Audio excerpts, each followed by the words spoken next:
So here I'm going to show you how we're going to construct a hexagon just using our straight edge and our compass. So first thing you're going to do is, you'll see I've done a practice already, is we're going to draw a circle. And what you must do then is keep your compass at the same setting. Do not change the size of your compass.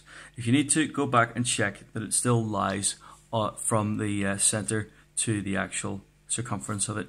Okay, keeping that the same, what we're then going to do is we're going to go to any point on the circumference of the circle.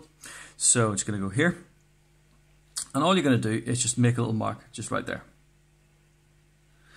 and then go along to that mark, put your point right where it meets the circle, and then just put another point, and you repeat as you go around. You're going to do that, you can probably guess how many times. You might be able to see it already. We're going to do that 6 times. Just keep going from point to point. So you see I'm going to go to that point there. Little mark.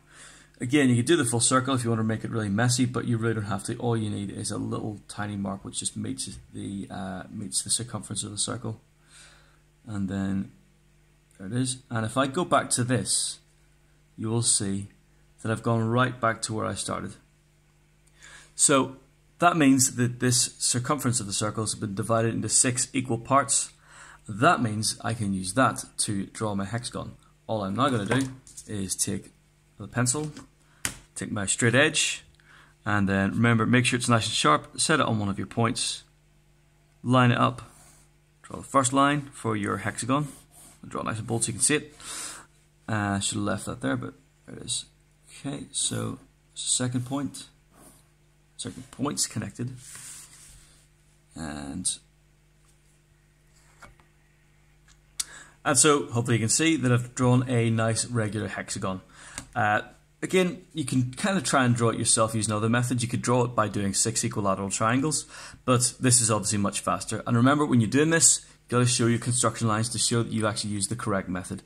If you do the circle and then these little arcs using a pencil and then rub that afterwards, you might have a very good hexagon, but if the examiner can't see that you've done it using the correct method, you will probably not get any of the marks.